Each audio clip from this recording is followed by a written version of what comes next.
I'm more than happy to hear that. So pain in the brain, why we experience pain, and what to do about it. So first off, why learn about pain? Well, when we learn about pain, we have better coping strategies.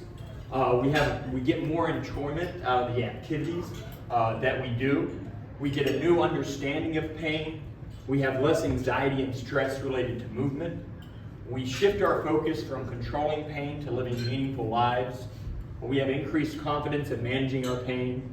And what really the coolest aspect of learning about pain is when we combine pain neuroscience education with chiropractic, with physical therapy, with occupational therapy, people get better faster. And that's really why I'm talking about this topic, is because you don't have to come see me, you don't have to come see anyone. Just learning about pain and what it actually is and what it actually means helps us heal faster.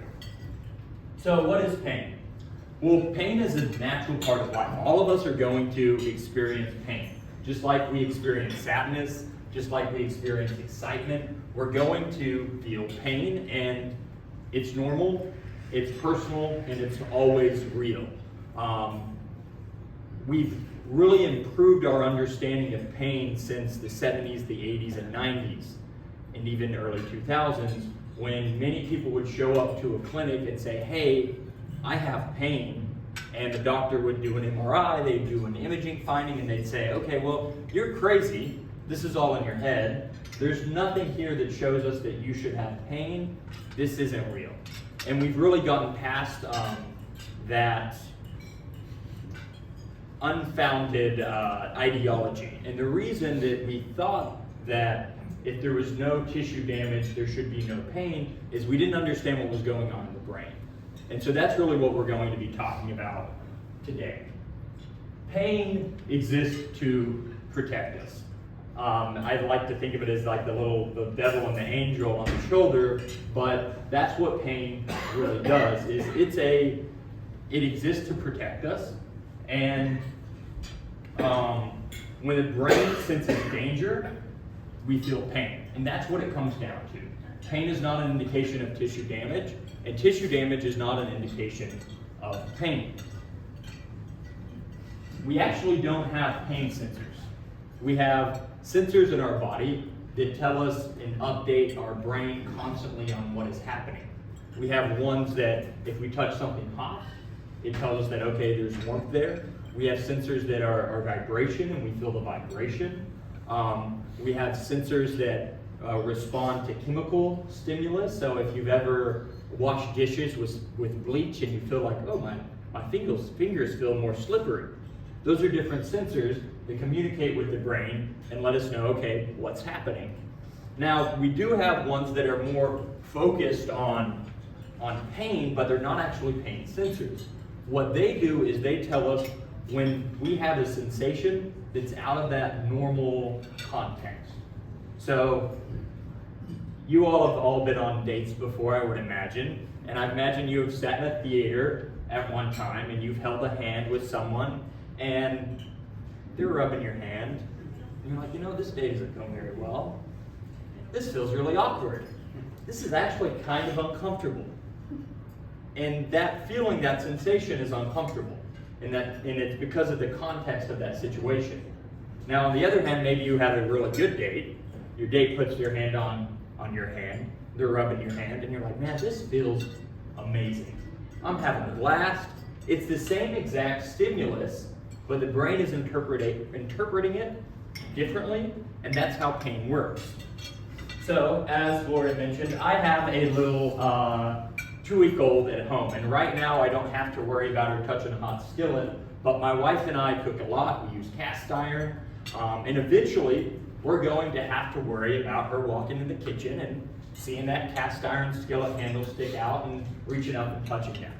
And in that moment, we want pain. And we want pain in that moment because if she sticks her hand on that skillet for too long, it's going to create tissue damage. It's going to burn, she's going to cry, and she's going to be upset, and no one's going to be happy about it. But in that moment, that pain is going to teach her that, hey, I shouldn't touch hot skillets because it's dangerous. So again, pain is that signal letting us know, hey, there's danger there, back off. And again, when it comes to pain, context really matters. And this is one thing that we are really updating how we discuss pain. So one example is I grew up in Oklahoma, and in Oklahoma we get tornadoes. In Ohio you guys get tornadoes every once in a while, but in Oklahoma we're in the cellar literally every weekend in the spring and the fall. When it gets cloudy outside, you're looking at your weather app because again, tornadoes are happening very frequently. I think there were 74 last year in Oklahoma. So when a siren goes off in Oklahoma, when a tornado siren goes off, you get in the cellar because it means that it's a tornado warning and there's a funnel in the sky, they're seeing rotation, and so that siren goes off to say, hey, there's danger, you need to get in the cellar. And so that's how tornado sirens work in Oklahoma. When I moved to Ohio, I learned that that's not how tornado sirens work in Ohio. Yeah, so different context again. So the first time I heard a tornado siren, I woke up and I shook my wife and I was like, hey, tornado siren, we gotta get in the basement. She's like, no, we don't. I was like, Sam, when there's a tornado siren, that means that there's a tornado most likely within 5 miles of your house and you need to get in the basement right away. She's like, what the hell are you talking about? I'm like, am I in crazy town? Like, this is what tornado sirens mean. She's like, no, it doesn't mean that. So sometimes our brain gets a signal of danger, of warning, and it's actually not an accurate indication of what's happening. Our body feels pain, but nothing's actually wrong, and we'll discuss why that happens.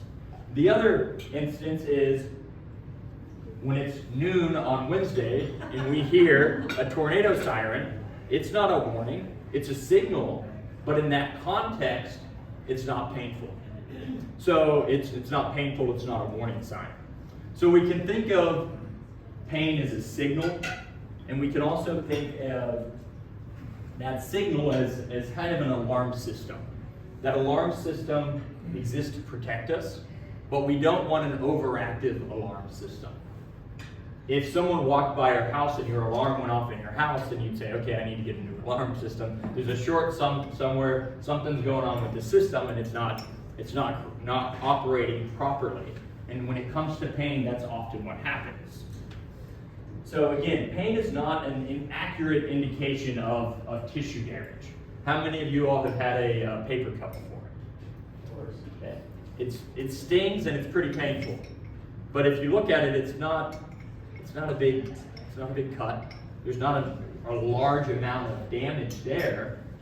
And after a while, that pain goes away pretty quickly. So a lot of times what happens is we move in a way and we feel pain and we think, ooh, man, did I mess up my knee? Did I tear my meniscus just by getting out of bed?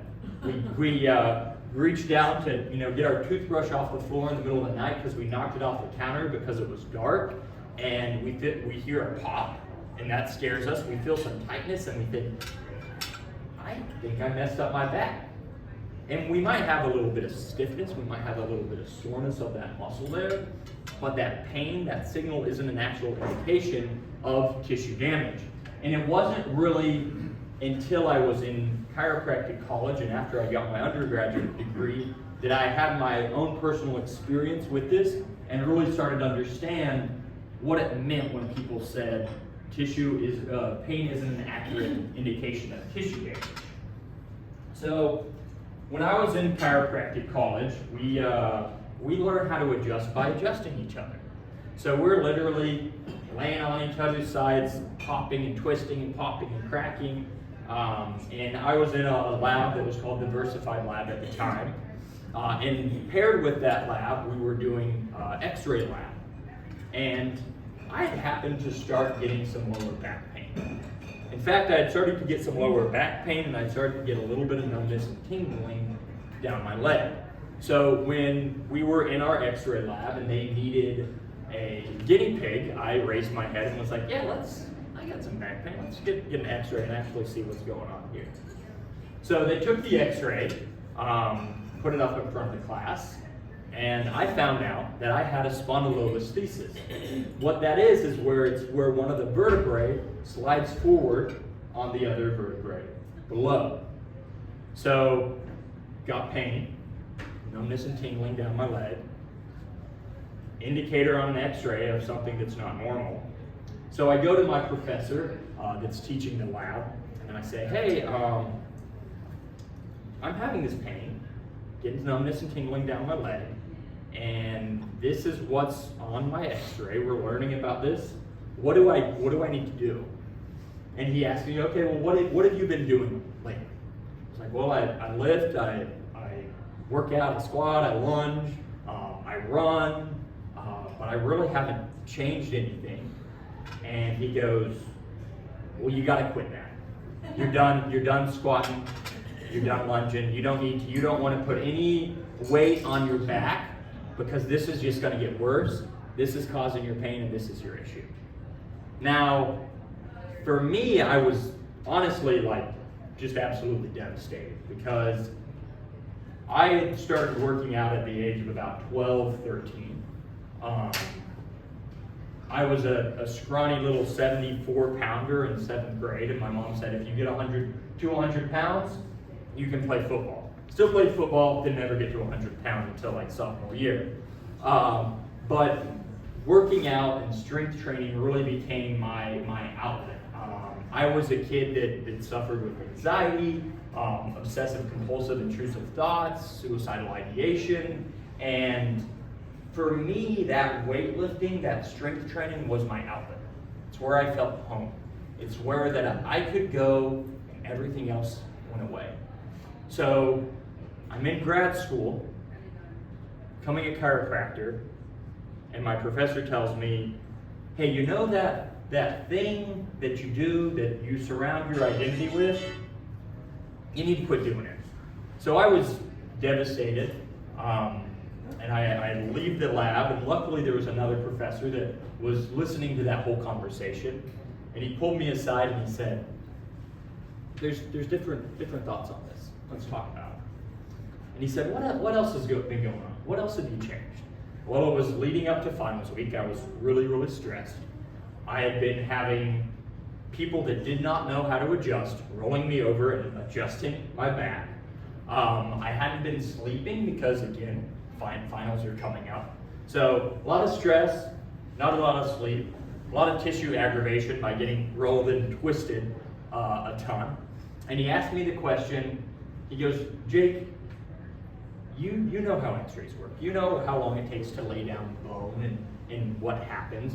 How long do you think it took for that to occur? So normally this bone, the front of this bone, should be back here, and that part should be back here. This isn't my x-ray, but this looks very similar to my x-ray. So all of this should be shifted back.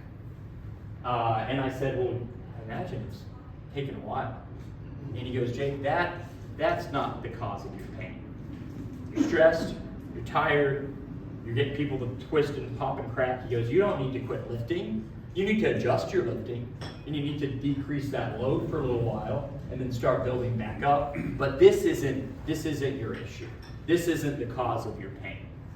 Findings like this actually exist in the general population. So that was my first true understanding of, okay, just because there's an x-ray finding doesn't mean that it's causing my pain. And just because I have pain doesn't mean that there's going to be an x-ray finding. But as chiropractors, we love to point at this and say this is your issue. Because it's really hard to say, you're not sleeping well, you're not eating well, you're stressed out, and there's all these other things that are playing a role in how your brain is processing that danger signal. So when we look at the human spine, they've done studies and they've looked at disc degeneration. That's the big one that I feel like people worry about, is degenerative disc disease. You hear degenerative disc disease and it's like, oh, my disc of my spine are degenerating? I need to not move or do anything because it's going to get worse. But when we look at the population, when we look at people from the ages 20 to over 80, these are the numbers on people that have no pain and are functioning individuals. So in 20-year-olds, 37% have disc degeneration. No pain, but disc degeneration. Look at 60-year-olds, 88% have disc degeneration and no pain. And we can go down the list, same thing with disc bulge. Of 20-year-olds, 30% have a disc bulge and no pain. And actually 2/3 of disc bulges heal on their own with absolutely no intervention. And that's something that we often don't talk about as therapists, chiropractic, orthopedic surgeons. And so that's the importance, that's the main thing that I want you all to understand is if someone says, hey, you wore this knee out, well, what about that other knee? It's the same age. Why do you have to pain in one and not the other? And it's all the influencing factors there. And then you can go down to spondylolisthesis. I was in my 20s. Only 3% have it and no pain, but I was, again, in that group with no pain. And now you might say, okay, yeah, that's the spine, but what about other parts of the body? Well, they did a study and they had a group of men come in with painful shoulders. And what they did is they did an MRI of the painful shoulder and they did an MRI of the non-painful shoulder. And what they found was pretty much the exact same MRI findings in the painful shoulder as the non-painful shoulder. So rotator tendinopathy, so inflammation of the tendon that you can see on an x-ray, well, it was in both almost to the same amount. Even a partial thickness tear was seen close to the same amount in both shoulders. And one shoulder that had no pain and had high function compared to the shoulder that was painful and didn't have high function. Even kind of more shocking is even full thickness tears. So even a completely torn rotator cuff muscle was found in half as many non-painful shoulders as the painful shoulders. So you could have a rotator cuff tear, full tear in a muscle, and still have normal function. Also, you can have labrum alterations. There was actually more labrum alterations. So you hear about a torn labrum in a shoulder. There were more of those in the pain-free shoulder than in the non-free shoulder. So we see this just throughout, is that we see these findings that are scary, they are intimidating, but it's not actually an indication of pain. So when you go to an orthopedic surgeon or you go to a chiropractor or a physical therapist and they say, hey, this is the cause of your pain, it's a contributing factor. It could be influencing your pain, but it is not the cause of your pain. So you might be wondering, okay, if that's the case, then why is there pain? Why do we have pain? And we talked about that it's a danger signal. It's a signal to our brain and to us to let us know, like, hey, slow it down. And what it really comes down to is the balance of a scale of our brain feeling like there's danger or there's safety. And many things influence that danger. The tissue damage, the inflammation, you know how we talked about those sensors. If our body's more inflamed, those sensors get more hyperactive. Stress hormones, so if we're more stressed, our body gets more sensitive to pain. If we have fearful thoughts, so say you were playing soccer and someone hit you and hit your knee and it caused pain, and that pain lingered for a while, you might not move that knee just all the way normal, and if you don't work with someone or if you don't know how to approach movement, you might kind of always favor that opposite knee. So then when we do wake up and it's a cold day and the temperatures change, the pressures change, so those little sensors like we've talked about are a little more activated, they're a little bit more aware. We wake up, we feel that knee and we think, man, my knee's really bothering me again. I think I messed it up again. So that just that fear and that idea around that previous injury can influence how our brain interprets that pain and how we act with it. And again, they've done studies on diagnostic labels. So as we talked about with the degenerative disc disease, as we talked about with the spondylolisthesis. When someone's first interaction is with an orthopedic surgeon or with a chiropractor or with a physical therapist that catastrophizes that finding and scares the individual, they've done longitudinal, long-term studies on those individuals, and they actually are in pain longer period of time, and their rehab takes longer, and they have worse outcomes. So our first interaction with pain and with someone explaining what is going on in the human body can actually influence how our brain interprets that pain. So that signal of pain or non-pain really depends on the balance of the scale of the danger in me versus the safety in me.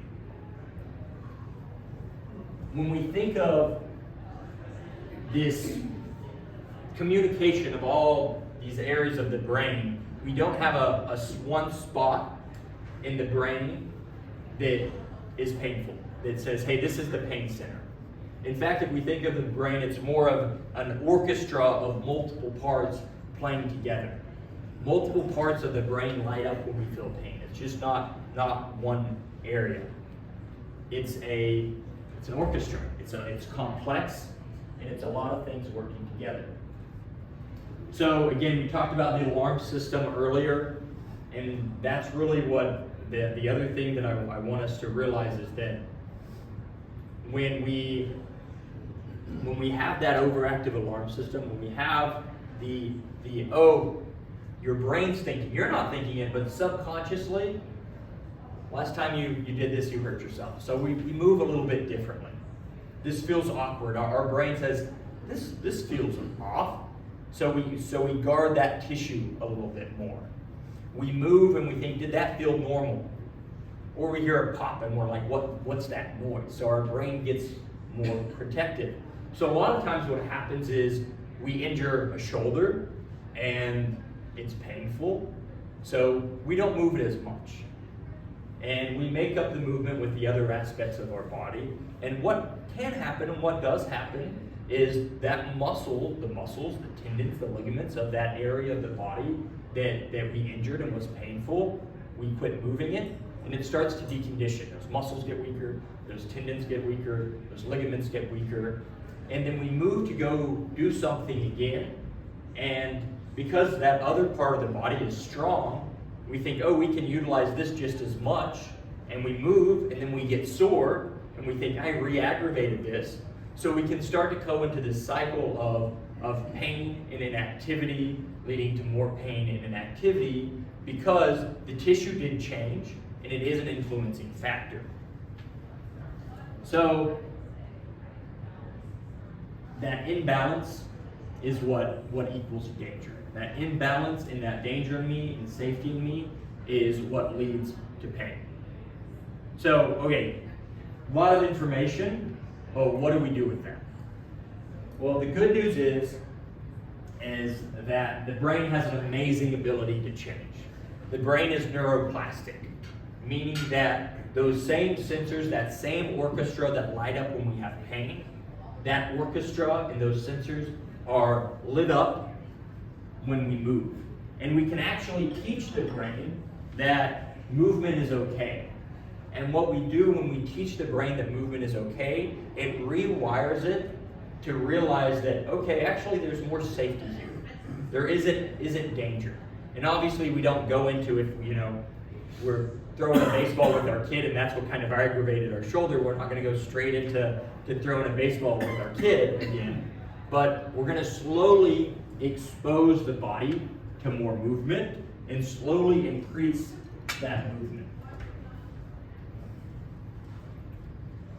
When we think about the tissues, that activity is really what's going to help us stay out of the pain longer and help us improve our function. Activities like walking, there's a study done on lower back pain, and all they did for this group with lower back pain is they gave them a personalized walking program. And they increased the volume of how much they walked 10% each week, and that was enough to get them to get better with their back pain. Same thing with yoga. There's been studies that have shown that yoga when we slowly increase the volume, that's when people get better. Same thing with weightlifting, with Pilates. So that is often why you see everything works for back pain. Meanwhile, you have back pain and nothing works. And so you have to have an individualized approach, but you have to start slowly increasing and slowly overloading. And that's a lot of times why certain care doesn't work, is because we don't continue to overload that tissue to make it stronger. And when we don't continue to overload that tissue to make it stronger, the brain doesn't realize that it can handle more capacity, so it doesn't get stronger.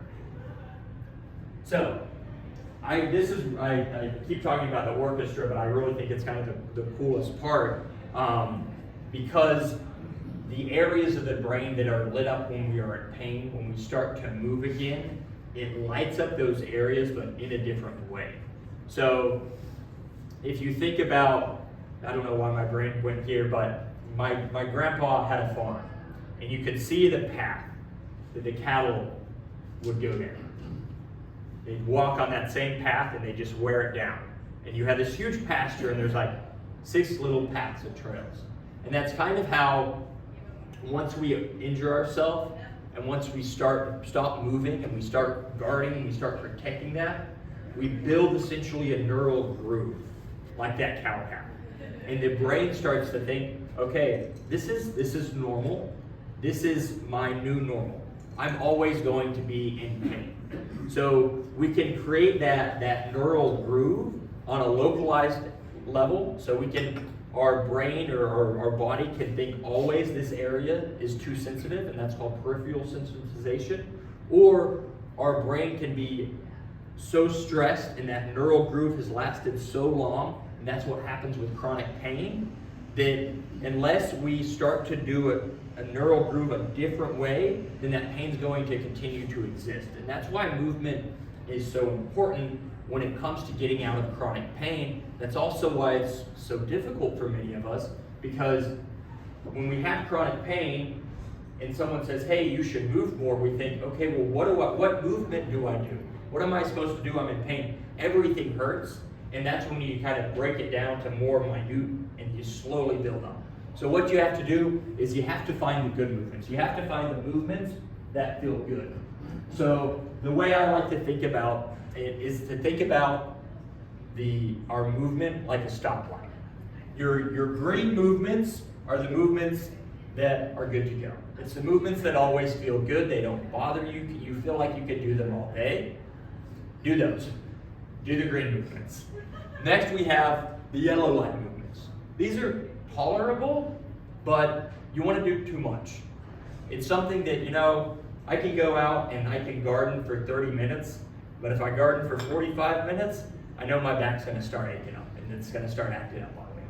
I know that if I do the gutters, I can do my gutters for about 30, 45 minutes, but if I do it over, my shoulder's going to start to ache on me.